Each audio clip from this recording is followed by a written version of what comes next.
Hello, pessoal! Vamos começar o quarto capítulo, página 148.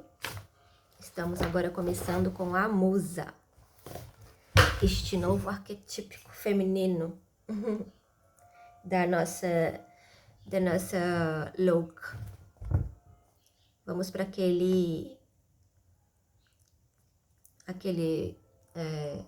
ai meu Deus, esqueci a palavra.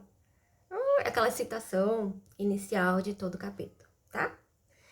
De certo modo, sua estranheza, sua ingenuidade, seu anseio pela outra metade de sua equação eram a consequência de uma imaginação ociosa. Se ela tivesse as tintas ou o barro, se ela tivesse as tintas ou o barro, ou se conhecesse a disciplina da dança ou das cordas, se ela tivesse algo em que aplicar sua enorme curiosidade e seu dom para a metáfora, ela poderia ter trocado a agitação e a preocupação com fantasias por uma atividade que lhe desse tudo porque ela ansiava. E como qualquer artista, sem uma forma de arte, ela se tornou perigosa. De Toni Morrison.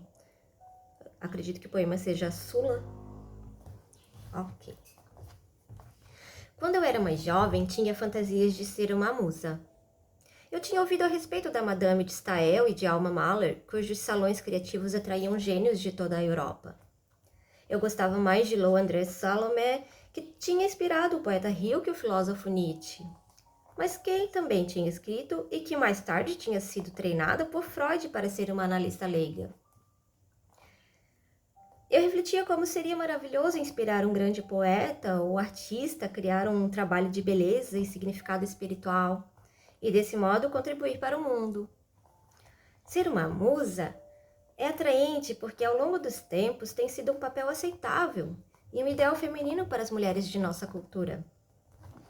No nível arquetípico, como feminino eterno, a musa inspira o espírito e guia a alma em sua jornada criativa, como Beatriz fez com Dante. Inspirar significa respirar a vida, acender o fogo criativo. As mulheres que estão em contato com a energia da musa tendem a ser misteriosas e espirituais. A inspiração delas vem do amor. Elas gostam da criatividade dos outros e a incentivam genuinamente. São generosas e tendem a dar sem esperar retribuição. Com frequência são confiantes, animadas, receptivas e se importam com os outros. E sua simplicidade abre caminho para que novas imagens e ideias desenvolvam-se. Dão valor à beleza e podem criar uma atmosfera emocional mediante a expressão de amor, que permite que a vida imaginativa floresça. A dificuldade que essas mulheres enfrentam é que, frequentemente, elas inspiram os outros à custa de si mesmas. Um homem pode enlouquecer uma mulher quando deseja que ela o inspire, mas que não crie por si mesma. Viver o papel de uma musa ou de uma femme inspiratrice, que é mulher inspiradora em francês, pode ser difícil, frustrante ou um modo de permanecer passiva. Segundo Jung, as mulheres que são musas têm uma capacidade especial para refletir a anima ou o espírito feminino ou a alma do homem. Elas são como camaleões, mudam e se fundem com o pano de fundo contra o qual o homem deseja que sejam vistas, em vez de serem elas mesmas. Elas se transformam em meros reflexos, imagens de espelho dos desejos de outra pessoa. Uma mulher deste tipo não sabe quem ela é, pois não desenvolveu um relacionamento com seu centro feminino. A musa interior. Quem eram as musas originalmente? Qual é o propósito e a qualidade subjacente dessa energia da musa, né?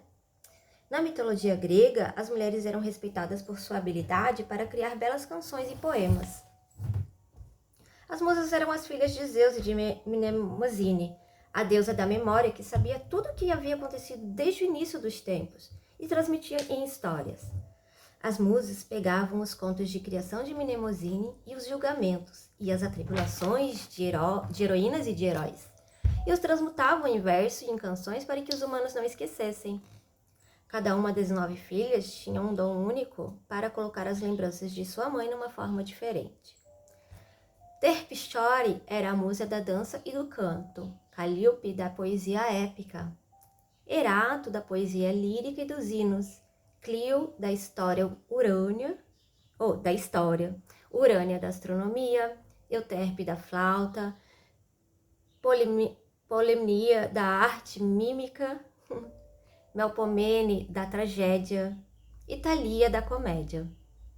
As musas podiam cantar em coro de modo tão harmonioso que os pássaros ficavam ouvindo em silêncio, cheios de assombro.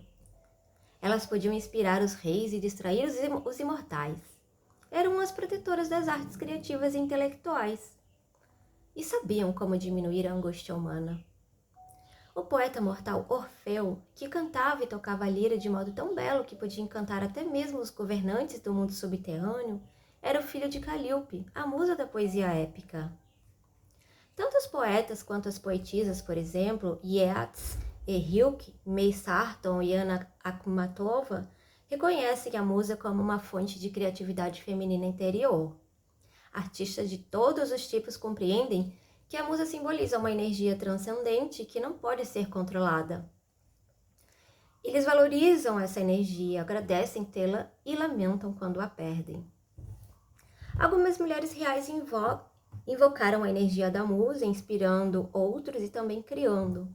Lou Andreas Salomé, Maud Gonne, que inspirou Yeats e trabalhou pela liberdade política da Irlanda. Anais Nin, que inspirou Henry Miller e escreveu romances, validando o gênero de crônica diária com base na fonte de sentimento e de intuição femininos. Simone de Beauvoir, que inspirou o filósofo Sartre e escreveu uma análise feminista pioneira sobre a condição das mulheres, e também muitos romances e crônicas diárias. No filme Casablanca, Ingrid Bergman representou a musa amorosa que inspira um homem a mudar sua vida e a trabalhar pelo bem. Bergman também inspirou espectadores por todo o mundo que a admiravam e a adoravam. Mas nos anos 50, quando ela seguiu seu coração para viver com o diretor de cinema italiano Roberto Rossellini, a quem ela também tinha inspirado, os espectadores americanos puritanos ficaram horrorizados e a castigaram. Ela foi ignorada por Hollywood durante muitos anos. No final de sua vida, inspirou novamente os espectadores com sua coragem pessoal e integridade, mostrando em seu retrato de Golda Meir, no filme Golda, como a energia da musa pode ser integrada com a da revolucionária para trabalhar pela justiça social. O uso distorcido da musa. Entretanto, contudo, todavia, o papel inspirador da musa pode também ser usado de modo distorcido para propósitos destrutivos. A imagem celebrada da bela Helena de Troia, cujo rosto lançou 1000 barcos ao mar, é um exemplo da musa usada erroneamente para a guerra. A propaganda das nações guerreiras frequentemente mostra imagens e canções com mulheres idealizadas para provocar sentimentos patrióticos. O filme de Rainer Werner Fassbinder, Lili Marlene, dramatiza o trágico destino de uma bela e amável cantora que foi usada desta forma. Numa sociedade comercial dirigida pela ambição de possuir dinheiro, fama, sucesso e poder, a musa pode ser reduzida a um meio externo para obter ganho, e deste modo, ela é abusada. Como nas representações distorcidas da musa como objeto de glamour ou sexo usadas pela propaganda, pelos outdoors, pela televisão e por Hollywood. A energia inspiradora interior da musa torna-se externalizada e baseada apenas numa imagem parcial que as mulheres devem imitar e os homens devem possuir. Uma imagem que se encaixa na fantasia masculina e que muitas mulheres tentam atingir, em detrimento da saúde física e mental. O uso distorcido da musa pode alimentar o lado destrutivo da louca. Mulheres famintas de amor, literalmente, passam fome para se transformar na modelo magra e glamourosa que alimenta as fantasias masculinas, frequentemente sofrendo de anorexia e de bulimia. Doenças perigosas e comuns às mulheres de nosso tempo. É mesmo. Algumas mulheres passam por torturas físicas e psicológicas, liftings faciais, lipoaspiração e até mesmo remodelando seus ossos. Psicologicamente, elas vendem suas almas e seus amados em seu desejo de ser a musa. A seus amados em seu desejo de ser a musa. Só um minutinho. Elas sacrificam suas próprias vidas criativas para sustentar os esforços de um homem para alcançar fama e fortuna, ou para inspirar um trabalho artístico, como fizeram as amantes de Picasso, ou para alimentar o narcisismo dele. Pense na mulher que deixa de lado sua própria criatividade para incentivar os projetos de seu marido, ou para proporcionar-lhe as sensações boas e a vida familiar que ele idealiza.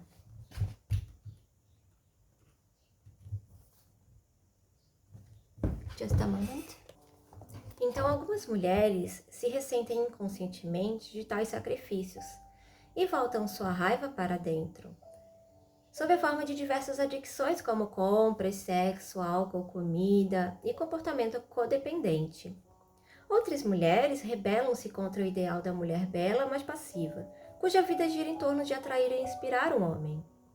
Em vez disso, buscam ativamente o poder sobre as outras pessoas. Essas mulheres frequentemente reprimem ou suprimem sua própria musa interior. Para elas, a musa permanece uma figura da sombra e elas podem se ressentir dessa característica presente nas mulheres que a incorporam. Em geral, vivem em os padrões da rainha gelada e da mulher dragão, que respira fogo, que manipula e abusa de homens e de mulheres tipo musa, bem como de seu próprio potencial para a criatividade. A sereia que seduz os homens e depois os destrói friamente é uma musa sombria que combina as características da rainha gelada e da mulher dragão. E filmes como Jules and Jean e o clássico alemão O Anjo Azul mostram uma manifestação louca da energia da musa que se tornou destrutiva. No pedestal, agora é um título. No pedestal, a louca como musa. A musa pode ser vista também em qualquer mulher que tente incorporar as fantasias idealizadas que o homem que ama tem sobre as mulheres, em vez de desenvolver a si mesma. Ela pode aceitar a visão de seu namorado ou marido sobre o seu relacionamento, sem nunca afirmar suas próprias necessidades ou sua natureza. Como também ser um pássaro engaiolado, preso nas visões da sociedade e de sua família sobre o comportamento de uma boa esposa, ou uma boa menina ou uma boa mãe. Aos olhos externos, essas mulheres podem parecer felizes, em seus papéis seguros, confiantes, bem-sucedidas socialmente, adoradas e até mesmo idolatradas por seus amigos, maridos e amantes. Contudo, as musas também são objeto de inveja, e às vezes são odiadas por suas irmãs menos afortunadas. Sua autoestima e sua dignidade constantemente estão abaladas. Embora elas possam receber muita atenção e presentes luxuosos dos homens que seduzem, e até possam ser sustentadas financeiramente por seus maridos e amantes, pois elas normalmente percebem, mesmo que de modo inconsciente, que seu valor no papel que escolheram depende inteiramente das projeções dos homens ou da cultura, ou da visão que outra pessoa tem delas, e não da sua própria natureza ou de uma identidade formada de modo independente. Uma musa tradicional, quer ela seja uma amante, esposa, namorada ou mãe, vive sua vida ao redor de outra pessoa e reflete os ideais e as aspirações desse outro, seus desejos e às vezes até mesmo suas paixões sombrias e perigosas. Uma musa pode ser escrava da loucura de um homem. Uma musa pode ser carismática para uma pessoa, para algumas pessoas ou mesmo para toda uma cultura. Sua vida é criada pelos sonhos de outra pessoa, não pelos dela. Quer ela seja a deusa dourada ou a sombria femme fatale, que é mulher fatal em francês. Quer ela seja em ícone cultural ou uma dona de casa comum. Ela pertence à pessoa ou à cultura que cativou e que colocou no pedestal. As manifestações atuais da musa incluem os papéis de atriz, cantora, líder de torcida, rainha da beleza, modelo e a superstar que se transforma num ícone cultural. As professoras e as terapeutas nas artes de cura, assim como as facilitadoras intuitivas das artes criativas, às vezes agem também como musas. A amante ou a esposa que alimenta a criatividade de seu parceiro, à custa de sua própria, pode ser vista como uma evocação da musa. O mesmo acontece com a estudante que inspira seu professor, com a jovem secretária de um executivo, com a esposa que acredita no gênio de um jovem estudante e que o sustenta enquanto ele termina a faculdade, e com a esposa de um homem rico que cuida dos sentimentos dele e cuja vida é vivida dentro da agenda dele. Embora eu esteja descrevendo as manifestações externas da musa como uma mulher que vive na sua vida em função de um homem, o mesmo padrão pode ocorrer em relacionamentos homossexuais, gays ou lésbicos, e também em relacionamentos heterossexuais em que o homem funciona como musa para sua esposa, amante ou mãe. Os homens frequentemente são musas para suas mães. Algumas vezes eles tentam viver a criatividade não expressa de suas mães. Um homem, Charles, tentava agradar a sua mãe deste modo e descobriu que, independentemente do que ele produzisse em seu trabalho e em sua vida, sua mãe criticava suas criações. Charles logo descobriu que estava bloqueado criativamente. Seus sonhos começaram a assustá-lo quando a louca começou a aparecer neles e atacá-lo. A louca nos sonhos ajudou Charles a perceber que ele precisava contatar sua própria raiva pela maneira em que se tornou musa de sua mãe, por ter internalizado as críticas dela e interferido com sua própria criatividade. Outro homem, Alan, que tinha sido musa para sua mãe, foi criado na igreja Mormon.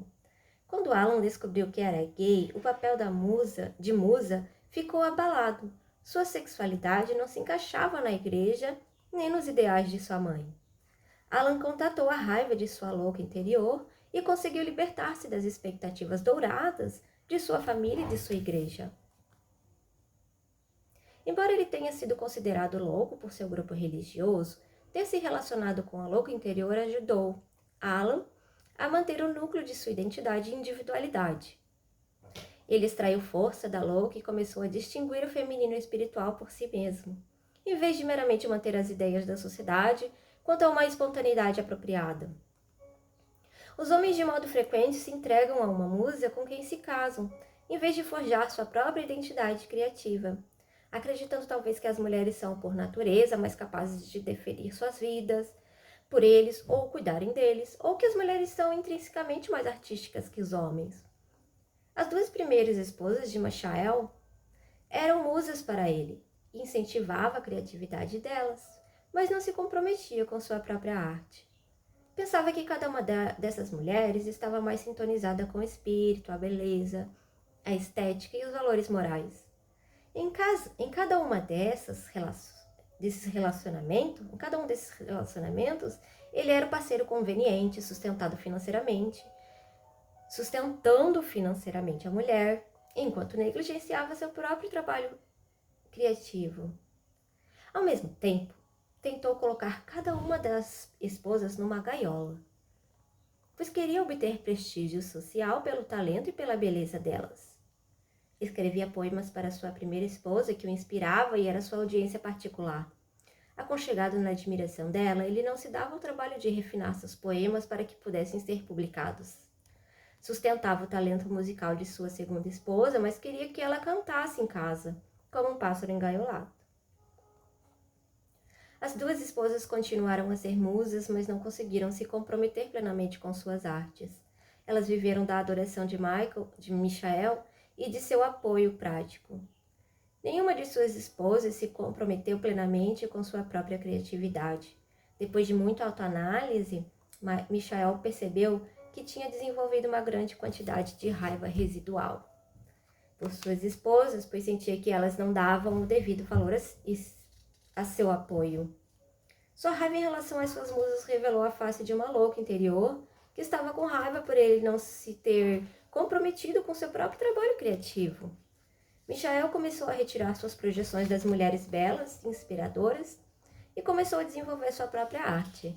Juntou-se a um grupo que escrevia poesia, estabeleceu um tempo para escrever e publicou seus poemas que receberam reconhecimento público, relacionando-se agora com sua própria musa interior e criando para ela, conseguiu casar-se novamente e ser fiel aos seus próprios valores estéticos e espirituais. Uma freira que deixou o seu papel como musa no patriarcado papal É sério, papal? Oxi. Ao aceitar o poder de sua louca interior, expressou sua transformação do seguinte modo: eu dei minha vida ao ministério da Igreja Católica, trabalhando sob as ordens de um padre no sistema patriarcal. Opa, tal. Mas é linda essa música. Tá, vamos voltar. Vou voltar, tá? Eu estraguei aqui a linha do raciocínio. Então, vamos. Eu dei minha vida ao ministério ao ministério na Igreja Católica, trabalhando sob as ordens de um padre no sistema patriarcal. Fui freira por 35 anos. O homem em minha vida foi a Igreja Patriarcal. A ordem religiosa que eu pertencia era a Igreja Patriarcal em meu lar. Em minha vida pessoal, o sacerdote precisava de meus dons para ser bem-sucedido e eu o servi, abandonando meus próprios dons de liderança para apoiar a liderança dele. Na minha transição para a meia-idade, deixei o ministério da igreja institucionalizada. Agora seguirei o ministério em meu próprio centro sem a denominação masculina. Ou melhor, sem a dominação masculina. Externamente, a musa pode ser bela e brilhante, atraente e graciosa, cativante, sedutora, doce e modesta. Entretanto, a fúria da louca ferve internamente. Apesar de sua mística fascinante, e é alimentada pela falta de contato com suas energias e seus desejos pessoais. Ela se sente envergonhada porque traiu a si mesma. No livro Segundo Sexo, de Simone de Beauvoir, apontou a sedução.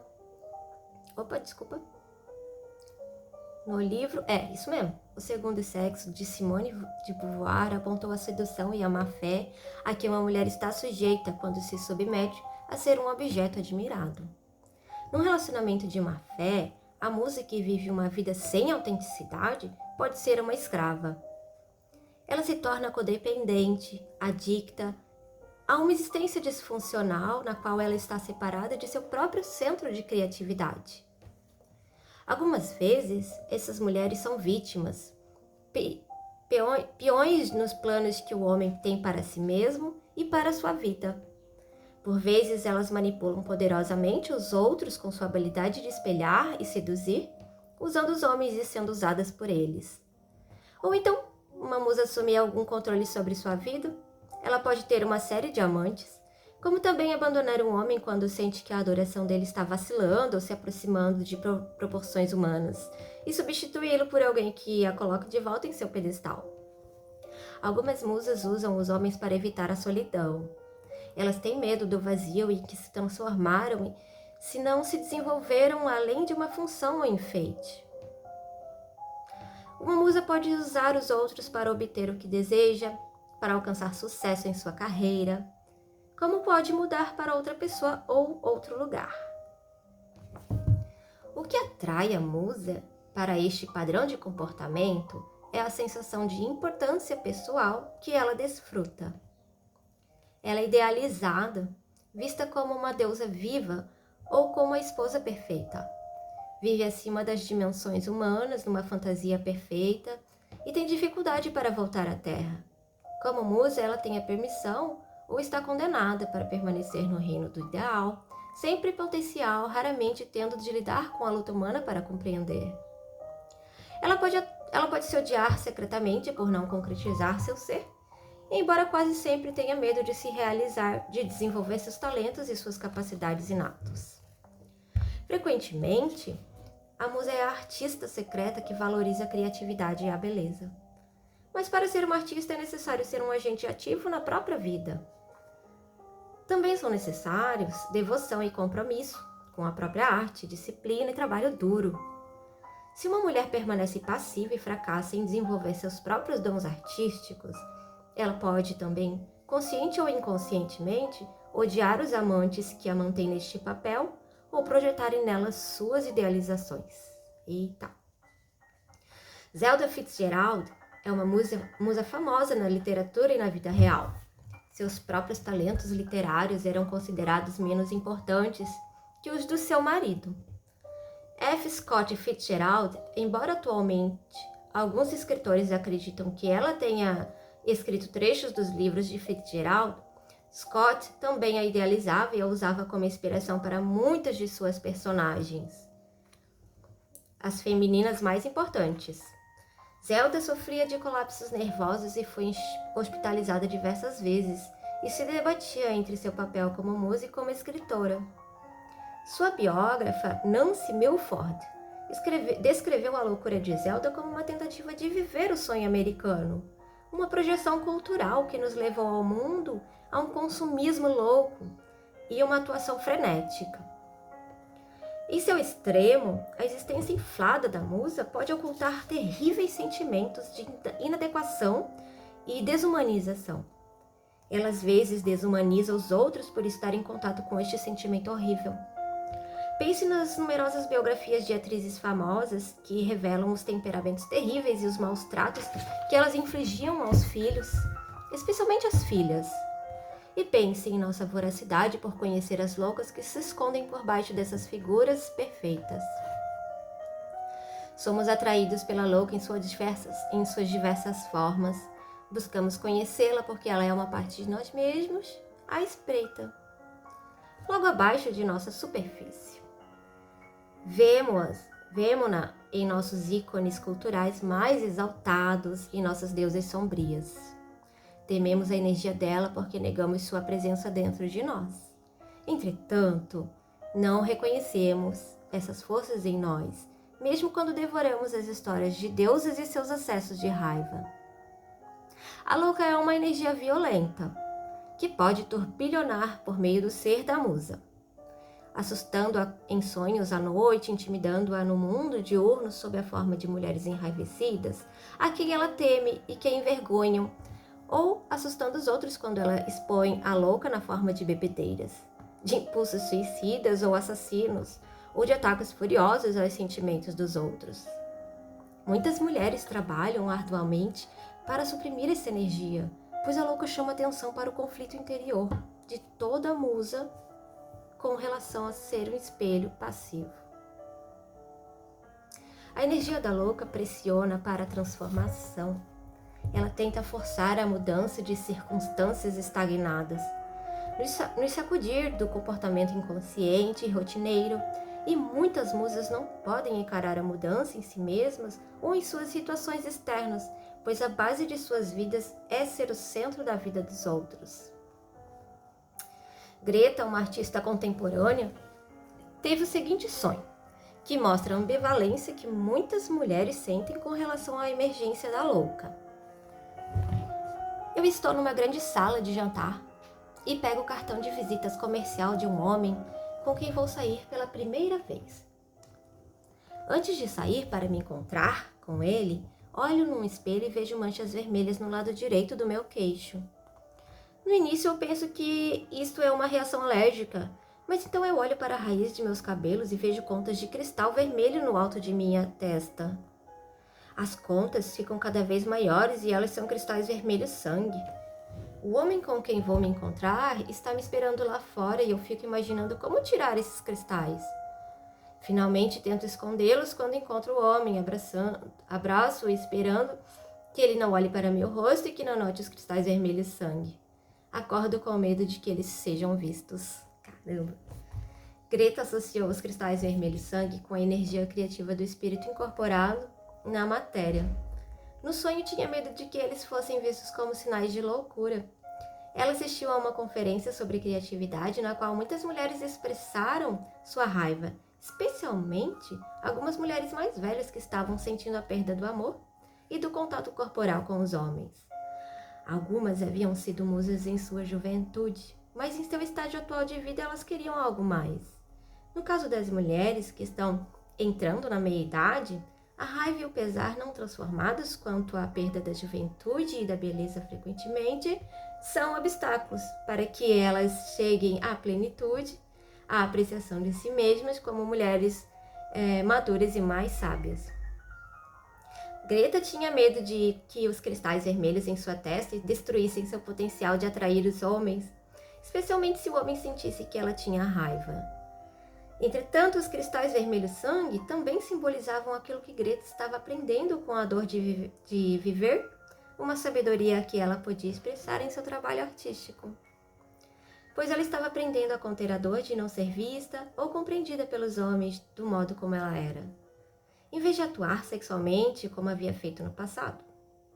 Greta tentava conter sua raiva e seu pesar e transformá-los em arte. Para ela, os cristais vermelhos sangue simbolizavam seu próprio potencial para conter a paixão da louca visionária, e usá-la em seu trabalho artístico como poder profético. Como Greta, algumas musas lutam conscientemente com o conflito entre seu desejo de relacionamento e sua necessidade de independência e de crescimento próprio.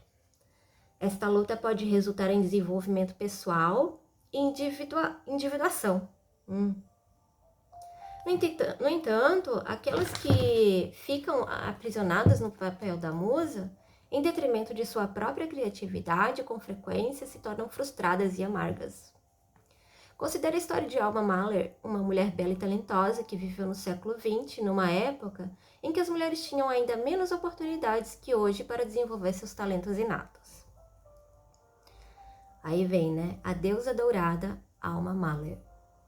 Alma Mahler foi uma musa para muitos homens. O artista Oskar Kokoschka criou para ela algumas das mais belas cartas de amor da história. Uma série de leques pintados à mão que atualmente são peças de museu. Ela também inspirou e foi casada com o compositor Gustav Mahler, com o arquiteto de estilo Bauhaus, Walter Gropius, e com o poeta e romancista Franz Heffel.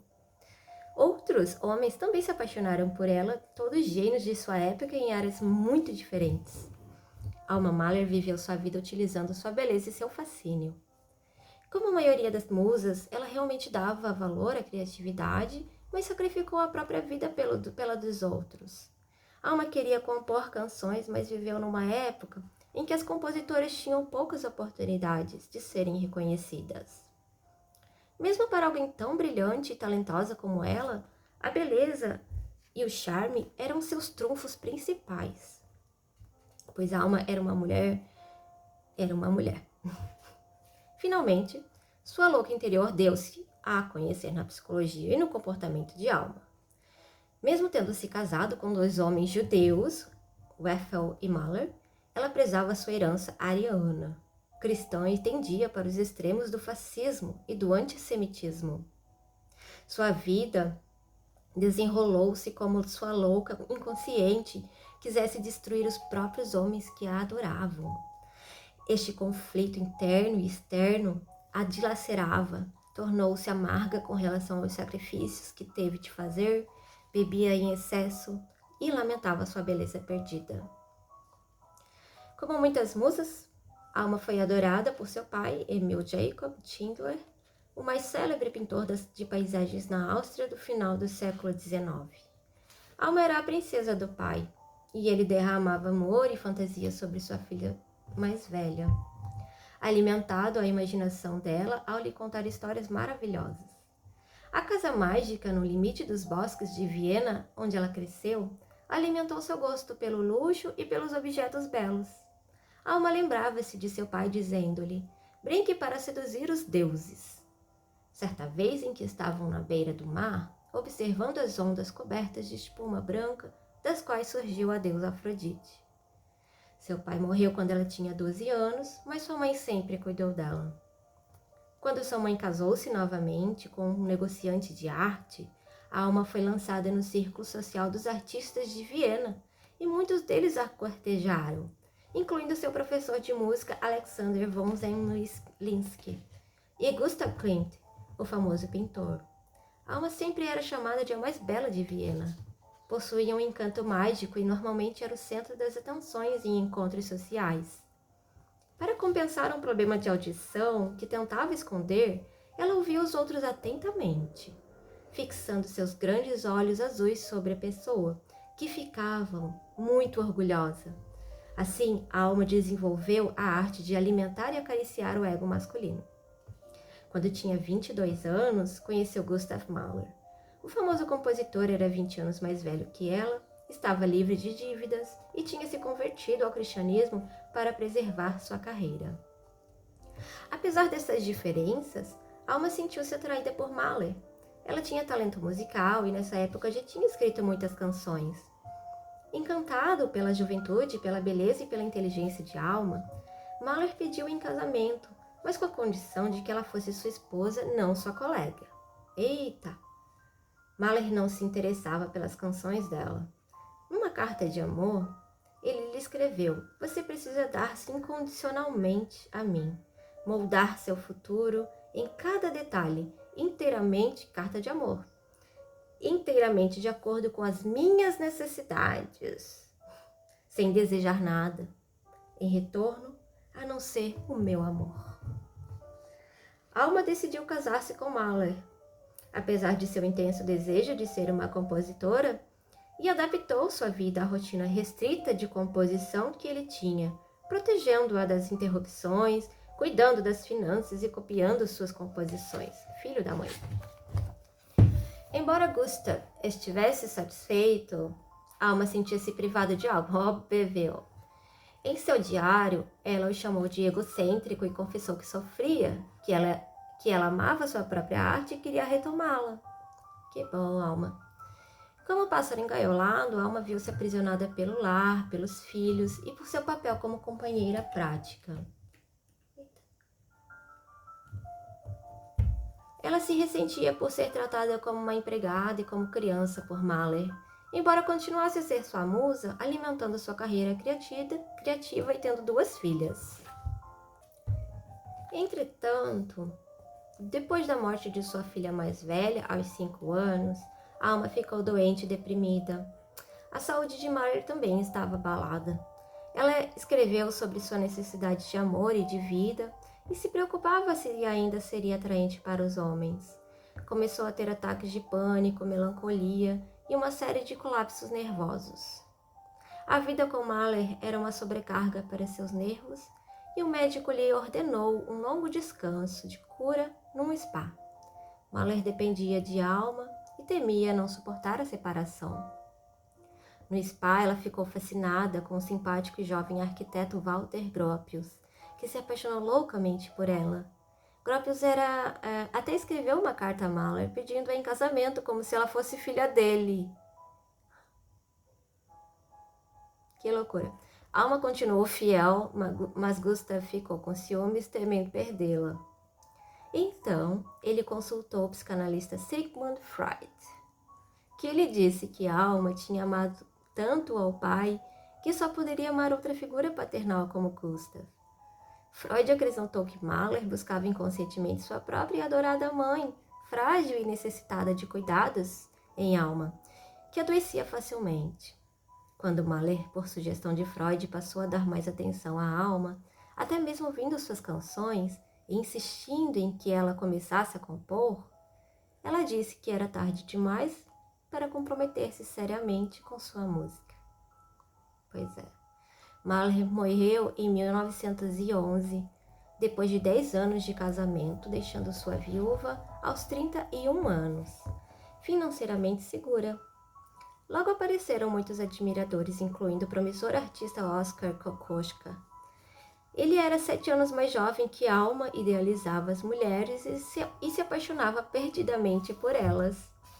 Ele ficou fascinado com a jovem viúva que parecia solitária e bela na tragédia de seu luto, e parecia ouvi-la cantar Liebestod, de Isolda, apenas para ela.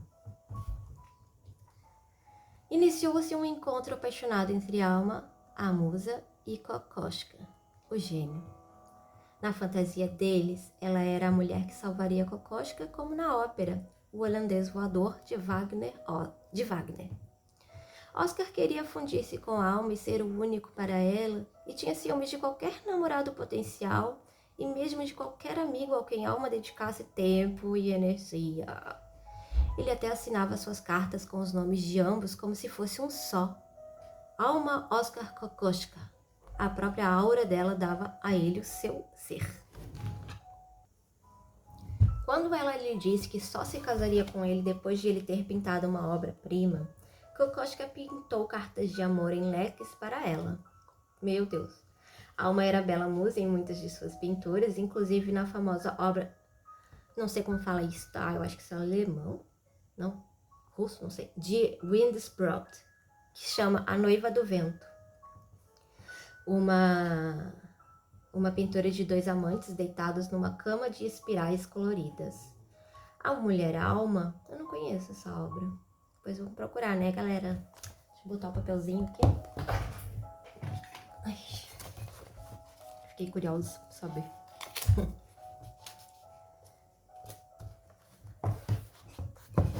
Fanatismo, né? Precisou doido. Bora. Então, sobre a pintura, né? A Noiva do Vento, uma pintura de dois amantes, deitados numa cama de espirais coloridas. A Mulher Alma é muito maior do que seu amante e está adormecida sobre o ombro dele, enquanto o homem Kokoschka está ansiosamente acordado. Que loucura. Oscar escreveu certa vez à alma: minha alma, eu a amo mais do que a mim mesmo.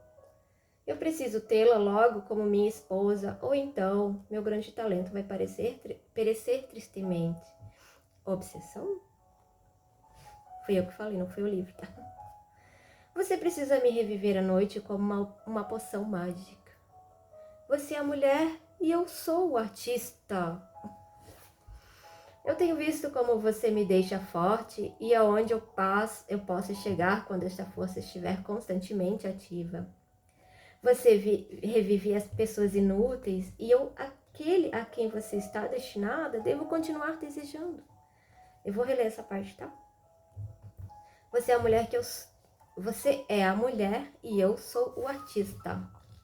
Eu tenho visto como você me deixa forte e aonde eu posso chegar quando esta força estiver constantemente ativa. Você revive pessoas inúteis.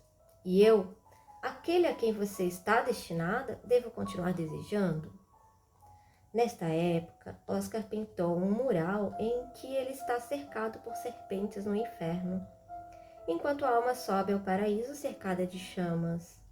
Em suas cartas, ele escreve sobre desespero e morte, meu Deus, deixando implícito que a responsabilidade por sua vida estava nas mãos de Alma. Alma escreveu em seu diário que sabia que cada pessoa tinha de encontrar sua própria força. Reconhecendo que os desejos inconscientes que tinham atingido sua vida e a tinham levado a Gustav, podiam levá-la de volta à música. Mas suas energias ainda eram dirigidas para o romance com Oscar. Ela ficou grávida, mas quando Oscar não conseguiu tolerar a máscara mortuária de Gustav, Alma fez um aborto. Embora Alma fosse fascinada por Oscar durante toda a sua vida, ela não podia suportar a dependência dele, depois de ter vivido com Mahler. Ela desejava a liberdade, mas ainda estava ambivalente e incomodada a respeito de viver só. Durante muitos anos, os dois viajaram e se encontraram em lugares românticos por toda a Europa, oscilando continuamente entre seu papel de musa, fascinante para Oscar, e seu desejo de se concentrar em seu próprio desenvolvimento e em sua música. Ela encontrou Walter Gropius, o jovem arquiteto que a tinha pedido em casamento. Ela o convenceu de que o amava e ele se apaixonou novamente por ela. O infeliz Oscar juntou-se ao exército e partiu para a guerra. Presa entre a atração por Kokoschka e por Gropius, Alma optou por se casar com o último, cujo talento e bela aparência ariana a conquistavam. Ela esperava encontrar-se novamente por intermédio dele. Ela foi feliz por algum tempo e teve uma filha com ele, a Manon. Que nome bonito, né? Manon. Alma iniciou uma série de reuniões sociais aos domingos, saraus para as quais eram convidadas pessoas brilhantes. Nestes saraus, ela criava uma atmosfera inspiradora para as pessoas talentosas, mas eles eram também outra oportunidade para que os homens a admirassem. Num desses saraus, Alma encontrou seu próximo amor. Caramba! O poeta e romancista Franz Werfel. Embora a Alma não gostasse do fato de Werfel ser judeu e de sua posição política revolucionária como um social-democrata, ela amava seus poemas e sua sensibilidade para a música. Ela tocava música e ele cantava. Ela sentia uma conexão com ele que não tinha com o sério e rígido Gropius. Começou outro caso de amor apaixonado. Alma ficou grávida, ela não tinha certeza se o pai era Gropius ou Werfel. Alma acreditava que Gropius fosse o pai de seu filho, embora estivesse distante e lutando na guerra durante a maior parte do tempo. Uai, e o outro? Não tem outro aqui no meio do caminho? Werfel? Ah, não, é Werfel, né? Ah, tá. Beleza, galera. Me perdi aqui tanto homem. Tá, vamos lá. A Alma ficou grávida, ela não tinha certeza. Isso não foi um julgamento, tá? É que é fato. É um fato. Muitos nomes. Começou outro caso de amor apaixonado, que foi com esse Werfel, Franz Werfel. E o Gropius é o Oscar. Não. É o Oscar, porque daí tem o Mahler também, né? Kokoschka.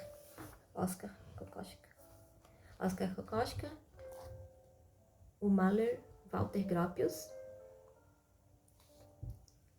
Beleza, beleza, beleza. Como que ela teve a Manon?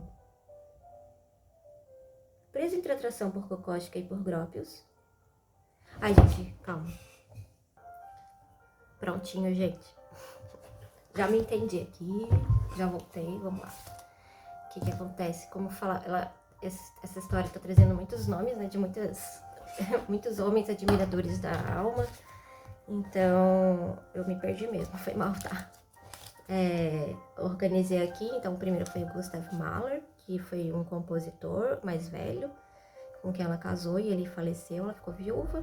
Aí ela conheceu o Oscar, antes de conhecer o Oscar Kokoschka, ela conheceu o Walter Gropius lá no Spa, né, que ela precisou ir depois do luto, para vivenciar o luto, que era um arquiteto mais jovem, mas ele se apaixonou loucamente por ela, mas não rolou nada. E aí ela conheceu o Oscar Kokoschka, que é aquele artista que... é isso, né? É, isso mesmo. Kokoschka. Que era um artista que dominou ela, né? Não, que dominou foi o Walter. Olha eu já. Eu achei que eu tinha anotado tudo. Ah, aquele que pintou cartas de amor e tal, que queria ela só pra cuidar da vida dele.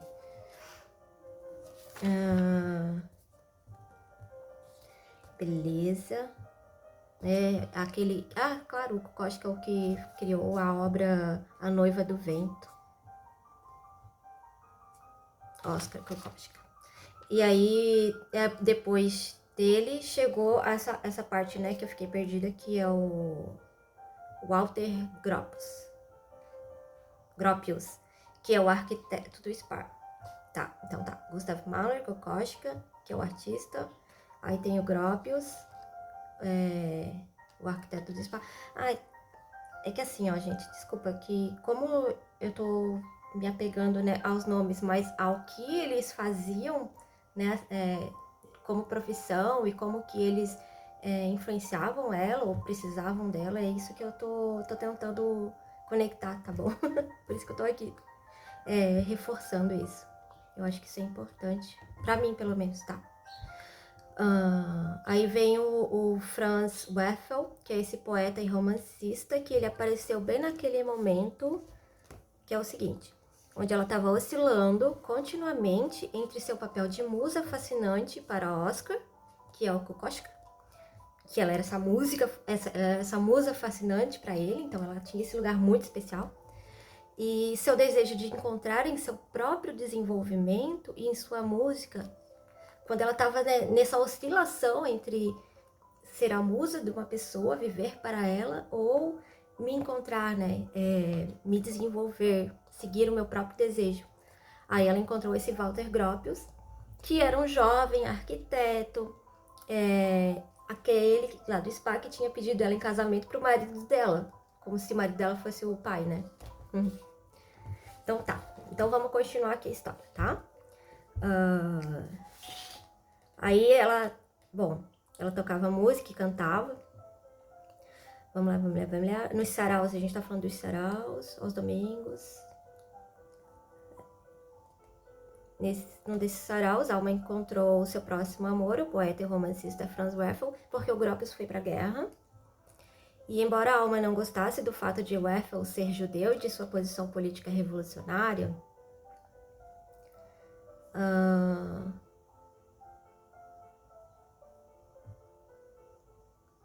não, esse é o Gropius, né? Ah, tá. Ah, foi nesse casamento com o Gropius, o arquiteto, que ela teve a Manon, aquela filha, com aquele nome bonito. E aqui que, nessa época que rolava essa série de reuniões sociais. Esses saraus. E nesses saraus... o Gropius foi pra guerra também? 2 foram pra guerra? Olha isso, gente. Eu vou pausar aqui pra não fazer vocês perderem tempo. Sim, confirmado. Ambos pra guerra. Gente, eu sou assim, tá? Eu gosto dos detalhes. Gosto de pegar as coisas, entender. Na verdade, então, os 2 foram pra guerra, né? O Kokoschka lá, porque foi abandonado, né? Ela acabou escolhendo o Gropius, que é o arquiteto novinho. E aí ele também vivia na guerra. E aí agora eu vou continuar. Pronto. Nesses saraus, ela criava uma atmosfera inspiradora para as pessoas talentosas, mas eles eram também outra oportunidade para que os homens a admirassem. Num desses saraus, a Alma encontrou seu próximo amor, o poeta e romancista Franz Werfel, que embora a Alma não gostasse do fato de Werfel ser judeu e de sua posição política revolucionária, como um social-democrata, ela amava seus poemas e sua sensibilidade para a música. Ela tocava música e ele cantava. Ela sentiu uma conexão com ele que não tinha com o sério e rígido Gropius. Começou outro caso de amor apaixonado. Alma ficou grávida. Ela não tinha certeza se o pai era Gropius ou Werfel. Alma acreditava que Gropius fosse o pai de seu filho, embora estivesse distante, lutando na guerra durante a maior parte do tempo. O bebê quase morreu num parto prematuro. Alma sentia-se presa entre os 2 homens. Estava sofrendo, mas tinha grande dificuldade de afirmar a si mesma e a seus sentimentos, pois temia ferir os sentimentos dos outros. Quando o estado de seu filho piorou e ela percebeu que ele ia morrer, ela sentiu-se culpada e pensou em suicídio, mas não teve coragem. Prestes a chegar aos 40 anos, dividida por conflitos, sentindo que sua vida apaixonada estava terminada, Alma decidiu recomeçar seus saraus de domingo. Neles, ela se vestia de dourado na sala de música atapetada de vermelho. E tentava esquecer o conflito entre ser esposa de Gropius ou amante de Werfel. Finalmente, Alma divorciou-se de Gropius e se casou com Werfel, embora não desejasse ser esposa de outro judeu. Mas ela amava, cuidava e dava estabilidade ao sensível poeta. Ela também manteve custódia de Manon. Aos quase 50 anos, Alma estava se aproximando da menopausa. Preocupada com sua beleza e seu poder de atração... Essa música é muito agitada.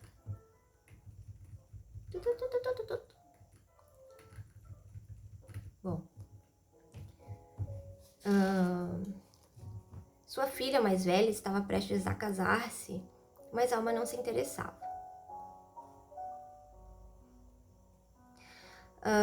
Ser uma avó em potencial não se encaixava em sua autoimagem. Com o amante de Mussolini... Durante este período, Alma foi atraída para o fascínio, fez amizade com a amante de Mussolini e foi envolvida pelo feitiço de Hitler. Carai! Em 1932, os sinais de perigo para os judeus e, portanto, para Werfel estavam aumentando, mas Alma não via razão para sair da Europa. Em vez disso, ficou fascinada com um padre católico que ela achava que estava destinado a ser o próximo cardeal de Viena. Caramba! Que loucura, que história louca. E que via o papel de Hitler como similar ao de Lutero. Meu Deus. O padre disse-lhe que ela era a primeira mulher por quem ele tinha sido atraído e que ela era a primeira mulher e que ela seria a última. Por sua vez, ela o adorava e ecoava a admiração dele por Hitler, como fizera com os pensamentos de outros homens. Seguindo os conselhos do padre, a Alma permaneceu quieta quando os judeus foram proscritos, os livros de Werfel foram queimados e a música de Mahler foi banida. My gosh. Então, no final dos anos 30, a realidade política caiu sobre os Werfels. Se eles não fossem para o exílio, estariam ameaçados de exterminação. Ele como judeu, ela como sua esposa. Alma e Franz deixaram Viena e tentaram estabelecer-se em diversos lugares na Europa, mas os nazistas continuavam ameaçando. Alma sentia-se amarga e sem teto, condenada a vaguear com os judeus. Como uma ariana, ela sentia que este destino era injusto e sofreu um colapso nervoso. Quando a guerra estourou na França em 1940, eles se juntaram às longas filas de refugiados para conseguir um visto para poder emigrar da Europa.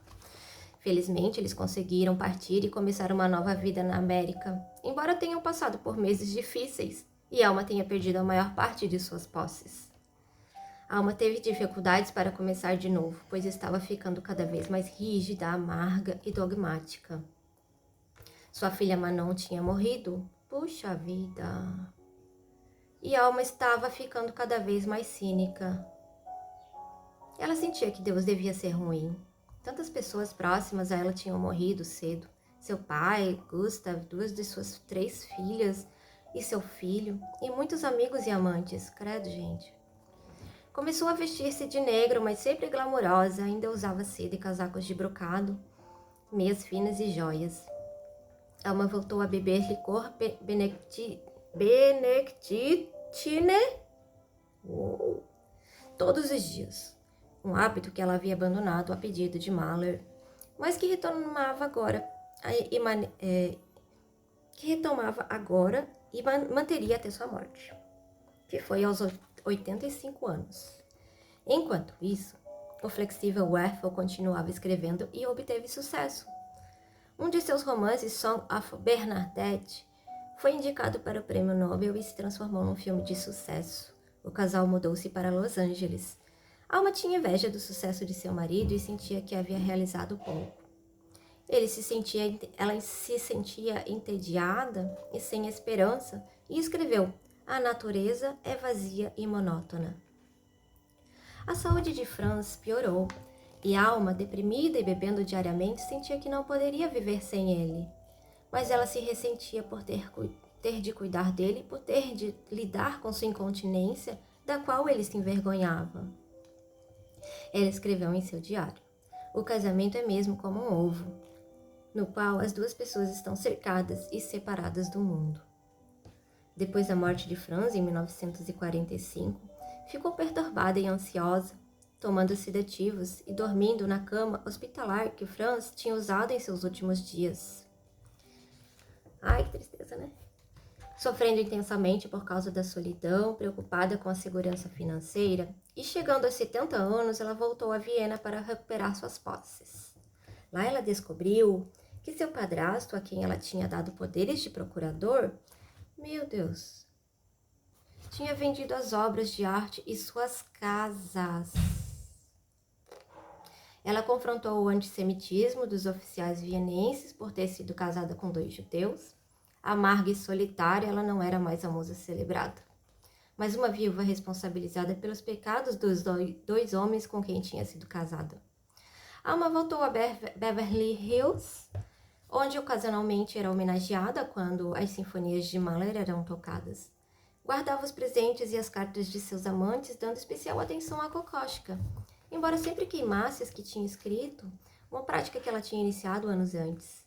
Em 1945, quando completou 70 anos, ela ficou mais feliz, pois Kokoschka felicitou-a, chamando-a de garota selvagem, e dizendo que o amor apaixonado deles estaria sempre no palco da vida, e passaria para a história.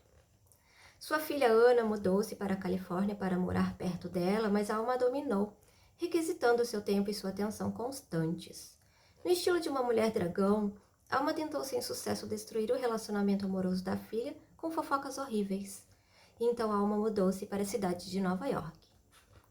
Sua sala de estar estava cheia de livros e de pinturas, a maioria de Kokoschka, inclusive um retrato dela. Seu quarto tinha um piano, um retrato de Gustav, músicas e algumas das pinturas de seu pai. Sua antiga governanta de Viena veio para a América para cuidar dela. Caramba! Alma recebia em sua casa e convidava as pessoas para o chá, isto é, coquetéis. Diversos trabalhos musicais e literários foram dedicados a ela. Ela ainda tinha amigos famosos, Bruno Walter, Erich Maria Remarque e Thornton Wilder, por exemplo. Mas quando Kokoschka veio a Nova York e pediu para vê-la, ela se recusou.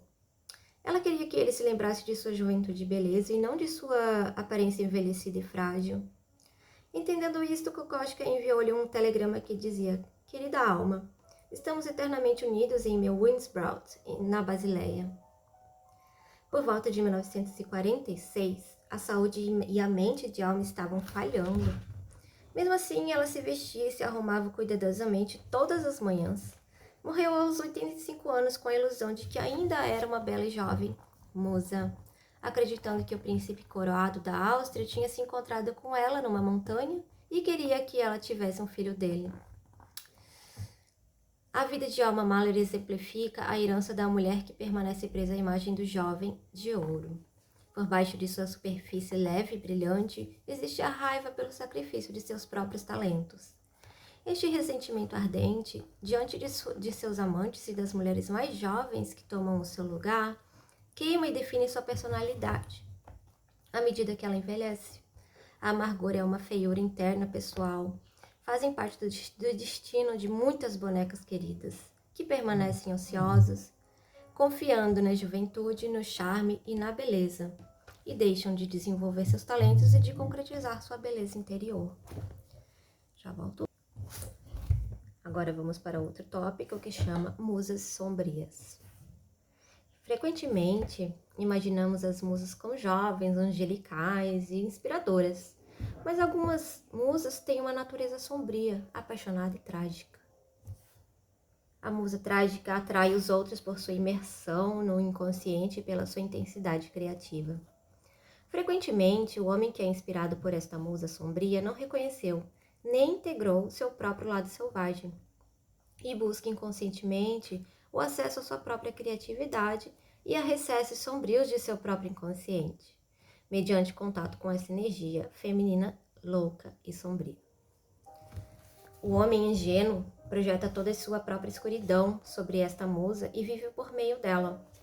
Algumas vezes, ele observa a autodestruição dela. Outras deixa-se destruir neste processo. O conflito pode ressoar com tonalidades do confronto entre a louca e o juiz.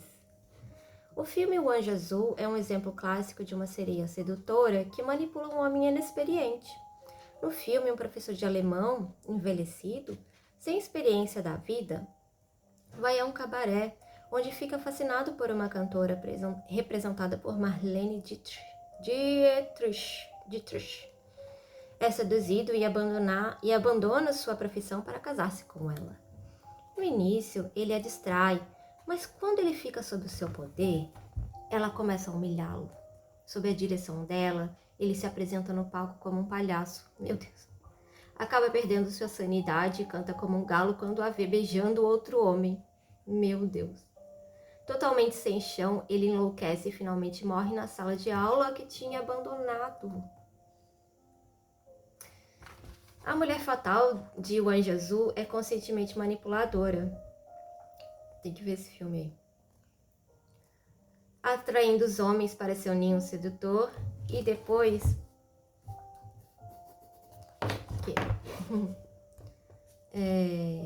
atraindo... Opa, desculpa, galera. E depois os destruindo, como as sereias da mitologia grega que seduziam os marinheiros com seus cantos, atraindo-os para águas perigosas e causando a sua morte nos rochedos. Mas o mais comum é que essa mulher esteja aprisionada na projeção das paixões sombrias de um homem. Ela pode atuar o papel para o qual ele a designou, sendo com frequência destruída neste processo. Ou ela pode estar vulnerável por causa de sua própria fascinação sombria e romântica com o amor e a morte, e ele pode manipulá-la e feri-la inconscientemente.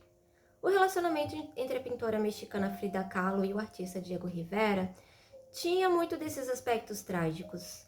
Mulheres imaginativas que não conseguem se libertar de seu papel como musa podem ficar dependentes de álcool, sexo, romance, perigo ou drogas. Algumas enlouquecem.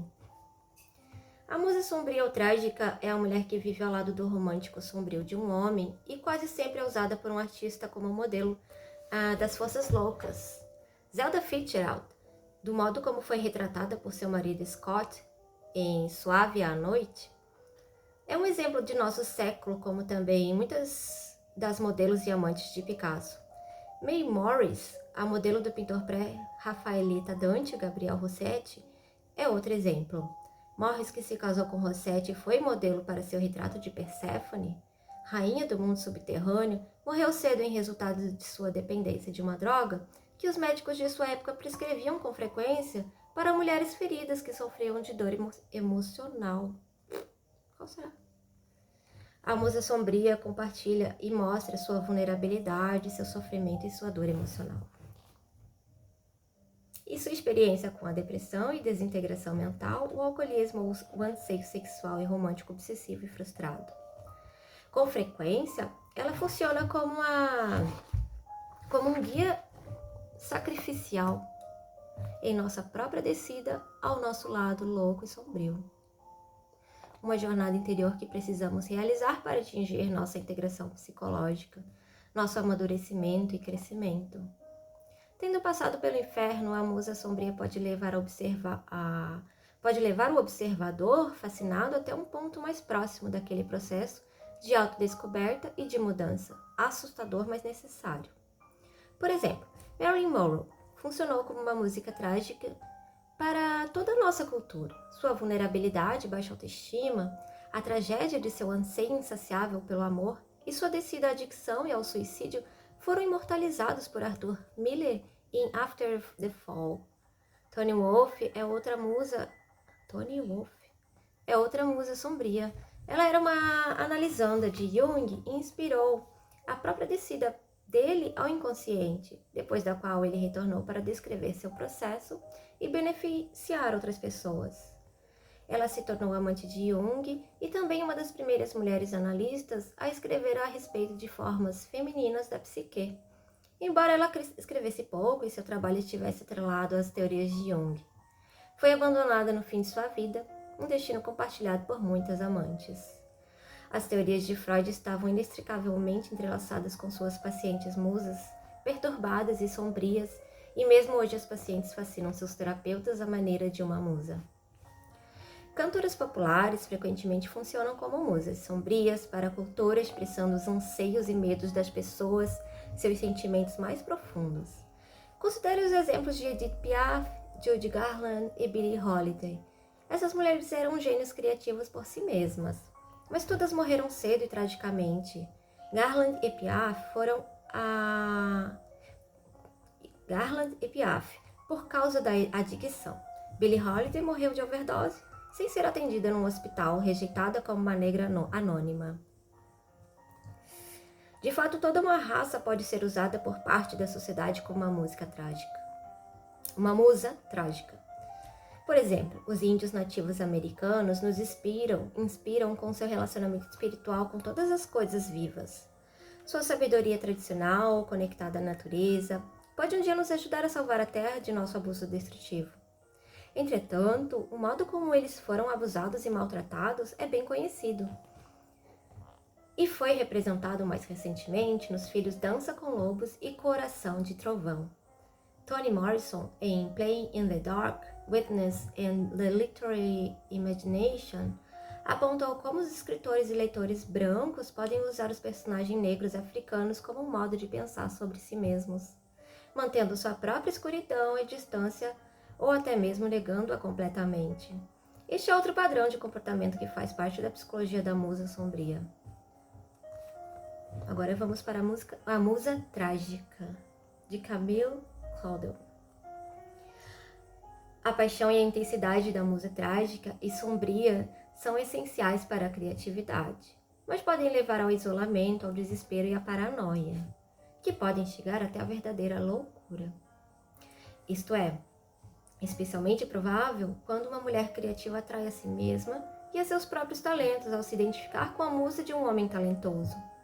Então sua louca interior volta-se contra ela em vez de levá-la a compreender, expressar e afirmar sua criatividade no mundo externo. A história da escultora francesa Camille Claudel, que foi uma musa sombria para o escultor Auguste Rodin, mostra Rodin? Deve ser Auguste Rodin, né? Mostra este processo. Nascida em 8 de dezembro de 1864, numa pequena cidade no distrito francês de Champagne, Camille foi incentivada por seu pai a desenvolver seus talentos artísticos. Embora ele fosse autoritário e de temperamento difícil, dava valor aos talentos criativos de seus 3 filhos. Ele lhes proporcionou uma educação de primeira classe em Paris, mesmo que para isso tivesse de trabalhar duro e separar-se deles. A mãe de Camille, por sua vez, era rígida, burguesa e presa às convenções do dever. Nunca amou nem entendeu sua filha mais velha, de espírito elevado e temperamental, era cega para sua arte e sentia-se ofendida com seu comportamento excêntrico. A mãe rainha gelada de Camille a rejeitava com a frieza de uma mártir. Embora as brigas constantes e as expectativas diferentes de seus pais tenham tornado sua infância difícil, Camille florescia em seu amor místico pela arte e pela natureza. Ela era uma musa para seu irmão mais novo, o Paul, e o influenciou bastante durante a infância. Mais tarde, ele se transformou num dos maiores escritores da França. Eles gostavam de andar pelos terrenos pantanosos, misteriosos, maravilhosos, com seus rochedos estranhos e gigantescos. Apenas sua irmã mais nova, Louise, fracassou em desenvolver seus talentos musicais, permanecendo em casa, subserviente à mãe dominadora. Quando era jovem, Camille trabalhava com barro, insistindo em que todos os membros da família posassem para ela. Sua biografia filmada mostra-se saindo de casa à noite para ir cavar o buraco, para poder esculpir. Sem medo do escuro, Camille estava pronta para cavar nas profundezas de sua própria natureza e seguir seu destino criativo. Aos 15 anos, ela já tinha criado 3 peças notáveis e seu talento chamou a atenção do escultor Alfred Boucher, que influenciou sua carreira educando-a especialmente em arte florentina. Camille encontrou Rodin pela primeira vez quando Boucher a recomendou a ele como sua estudante mais promissora. Na época, Rodin tinha 40 anos e era amplamente discutido, mas ainda não era famoso. Camille foi a primeira aluna de Rodin e era considerada por muitos sua assistente mais criativa. Ela trabalhava silenciosa e diligentemente nas esculturas dele e logo se transformou em sua colaboradora. Ela posou e ajudou a esculpir seus maiores trabalhos, incluindo Porta do Inferno. Foi modelo de muitas de suas esculturas e inspirou seu estilo mais lírico quando ele estava num período seco. Os críticos dizem que depois de Balzac, a maioria dos trabalhos de Rodin eram variações dos temas de Porta do Inferno e a obra-prima na qual ele e Camille trabalharam juntos. Enquanto isso, Camille estava desenvolvendo seu próprio estilo, superando Rodin com sua habilidade de cortar o mármore. Quando Rodin e Camille tornaram-se amantes, Rodin alugou um estúdio idílico e romântico para ela, um antigo edifício clássico, quase em ruínas no meio de um jardim selvagem. Eles se encontraram lá durante 7 anos, de 1887 a 1894. Durante o verão, eles viajavam para fora de Paris para passar mais tempo juntos. Por todo este tempo, Rodin vivia legalmente com uma esposa comum, Rose Bauret. Rodin importava-se genuinamente com Camille, mas era incapaz de abandonar Rose, sua companheira de muito tempo, para casar-se com a escultora. Rodin não conseguiu deixar Rose nem quando Camille engravidou e disse que ela fez um aborto. Camille ressentia-se de estar nessa posição comprometedora. Na virada do século, era escandaloso ser uma artista que vivia sozinha.